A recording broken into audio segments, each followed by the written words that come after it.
still watching Daybreak on Arise News. And now for a review of what's making the headlines in the papers this morning. Let's bring in Arise analyst Constance Ikoku. Good morning, Constance. A very good morning to you, Charles, and to Adesuan Yolanda. Good morning. Good morning. I hope you guys had a good evening. Yes, thank you. All right, to look at the papers with us today, we have Emmanuel Aziken. He is a columnist with Vanguard newspaper. Hello there and welcome to the program. We'll begin with this day. Wabara's purported suspension, null, void, reckless, unconstitutional, says PDP NWC.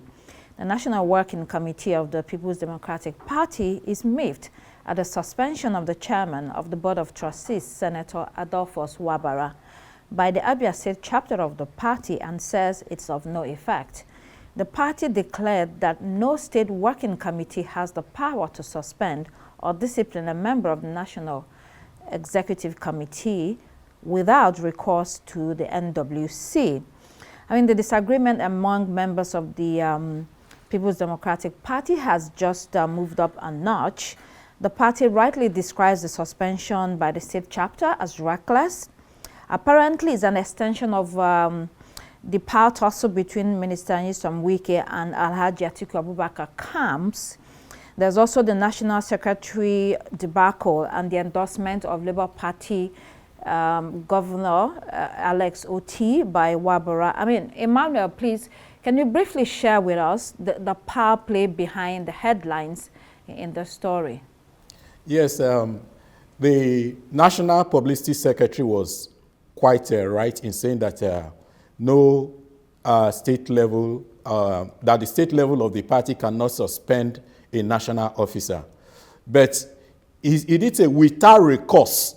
So what the Abia State chapter did yesterday was to initiate the process for the suspension or discipline of Senator Wabara.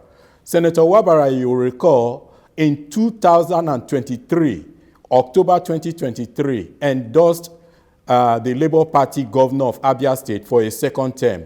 At that time, the morale was very low in Abia PDP on account of the fact that they had just lost the election. Abia State had been mostly ruled by the PDP. So, and also there is a national angle to it. That is the issue that has to do with the position of the National Secretary. Adolphus Wabara, as the chairman of the BOT, had inclined the party, that's the NWC, had instructed the NWC to recognize Oke Ude as the National Secretary, which was an affront, some people feel, to the substantive National Secretary, Senator Samuel Anyanwu. Senator Samuel Anyanwu had become a matter of, his position had become a matter of contention after he temporarily left office to contest for the position of governor of Abia, or governor of Imo State. So now there's a clash. Though some people want him out, because they believe he's aligned to Minister Wike, because they believe that he's aligned to Minister Wike. So there is a clash there. What people are saying is that Wabara may have overstretched himself in ordering the suspension of, in ordering the removal of Senator Anyanwu as National Secretary, in the sense that they felt that he did not take recourse to the constitution of the PDP, which allows, as it were in section 40, a section of the section of the PDP allows a member of the who holds a party office to contest an election. So it was felt that Senator Wabara overstretched himself, apparently because of his own issues with Senator Wike in moving against Senator Anyanwu. Okay. So that is the issue at stake. Okay. Thank you so much, Emmanuel, for giving us a background. It's an unfolding story, so I think we will be hearing more from the party on that crisis that is rocking them. Let's move on to the Guardian newspaper. ATM withdrawal fee. CBN now bets on breaking POS monopoly, improving banks' cash operations. We have an illustration on that front page. is looking at the bank Nigeria automated teller machine fees. It says on the left, withdraw 20,000, pay 100 naira charges. And then that's for individuals. Then for POS, it says withdraw 20,000, pay 400 naira charges. Charges will take effect March 1. The fees apply to withdrawals from other banks' ATMs. Withdrawal from a customer's bank ATM will remain free. Charles, let me bring you in here.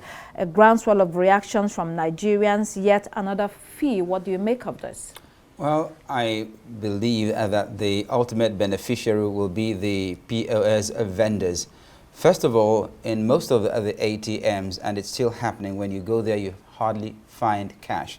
So a lot of people would rather patronize the the point of sale cash vendors. And now that, in spite of everything, you are now increasing ATM charges, and some of them practically ridiculous, because off-site ATM vending, excuse me, off-site ATMs, they charge us 500 naira for every 20,000 naira. So, like I said, ultimately it will be the POS, because why do I have to waste that amount at an off-site ATM when I can just walk to the POS around my neighborhood and get my cash there and save myself the trouble? I'd like to agree with Charles on that and say that personally, I don't think that POSs are going anywhere anytime soon. This is more than just the availability of cash. This is the making life easier by using POS, points. Because just like Charles said, you can walk out of your house. You don't even have to leave your estate. There's a POS there. There's a POS on every single corner. Are you talking about ATM or POS? No, POS. It makes life so much easier. Instead of having to go long distances to look for an ATM, you can find them everywhere. They're everywhere. What we're saying essentially is that the ultimate beneficiary will still be the POS vendors. Okay. Well, let's see how that goes. I think one of the most frustrating things for people also is that when you go to the ATMs, you can only withdraw 5,000 naira at a point. So you have money, you want to withdraw 20,000, you cannot do that. You have to do it several times. The whole thing is just very frustrating. Let's look at New Telegraph. Power will return to you in 2031, Ganduje tells Northerners. Assures Tinubu of second term. Alhaji Abdullahi Ganduje is the national chairman of the All Progressives Congress, APC, and he was referring or responding to Malam Nasir El-Rufai's attacks on President Bola Tinubu. Ganduje has bluntly told Northerners interested in the presidency that they will have to wait until President Bola Tinubu serves 2 terms, and that will be until 2031. He did not say anything that is out of the norm. Power remaining in the South until 2031 is consistent with the gentleman zoning arrangement between the North and the South. However, Emmanuel, such a statement that comes from a high-profile Northerner speaking to his kinsmen, it carries some weight. Well, it does carry, but it's not surprising. Ganduje is about the most, himself and the Vice President Shetima, the strongest allies of the Tinubu in the North. Even as governor, you remember why Buhari was still in power, he was already wearing the Tinubu cap. So it's not surprising coming from him. But the fact that he's the national chairman of the ruling party, the last I checked, the APC is still a democratic party that allows individuals to contest, especially in a primary election. So for him, microzoning the presidential 2027 presidential ticket to President Tinubu is surprising. It is not something to be done by a democratically, for somebody that espouses democracy. But in democracies, the president usually, we're talking about gentlemanly agreements here. In democracies, usually the president is not primaried.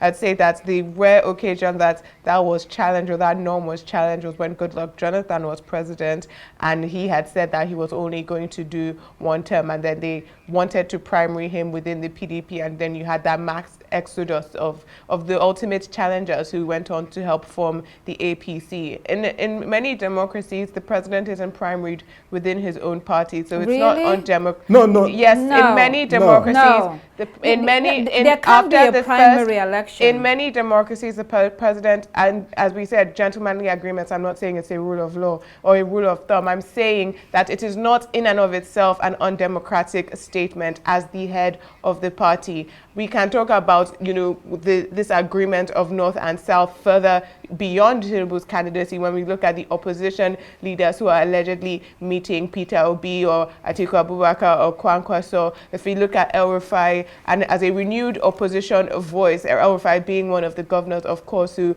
went to go and meet the governors forum to help garner support for Tinubu against a northern candidate at that point in time. Okay, Emmanuel, do you want to finish your point? Yes, I want to say that it is not correct. Senator Ted Kennedy challenged Jimmy Carter in 1980. Pat Buchanan challenged President Bush Sr. You do not say that my point is not, yes, but he does not say that my point is not correct. He says, you can say that you disagree with my point. I said there is a gentlemanly understanding in a lot of democracies. By giving singular examples disagreeing with me, you do not say I am not correct. You say I do not agree with the point you have raised. I do not agree with the point you're Thank saying. you What very I'm saying much. that in every democracy, even if in every democracy, I'm making an example in 1980, Senator Kennedy challenged Jimmy Carter, and that's why Jimmy Carter lost the election. In 1992, Pat Buchanan challenged President Bush for the Republican ticket, and that's why Bush lost the election. So every democracy, even if you have a president in power, there is a room for opponents, for challengers within the party to challenge the incumbents. It's just that the reality is different, especially in the Nigerian context. Ever since the return of democracy in 1999, the president seems to be entitled to a second term. In fact, the incumbent always seems to be entitled to a second term. So that's the reality of the situation. Alex Ekweme challenged President Obasanjo in 2003. Absolutely. Okay, so we have to move on, unfortunately, but everybody has made the point. The point is that, yes, the president, can run for 2 terms. However, there's also opportunity for others to challenge him in the primaries. All right, let's see our Daily Independent this morning. Reps asked FG to suspend Telecom tariff hike, say it's insensitive. MTN increases data tariff by up to 200%, releases new pricing structure for IGB, 4GB. Others, I also saw in New Telegraph where it was reported that SMS price has increased to 6 naira as telcos implement the hike. Well, the most troubling thing, I think, for consumers or Nigerians in general is that there are extra charges and taxes everywhere. Coming from every angle, we have these ATM new charges, we have the 4% customs at the ports, we have the 15% tariff at the ports. We have all sorts of things coming up, slapping us from left, right, and center. So it's like people are thinking, is the Lagos style of squeezing, an already impoverished population from every angle. Anyone can jump in. There's something that was left out on this headline that we took in the report, and it says reps ask FG to suspend telecom tariff hikes unless the quality of service is improved.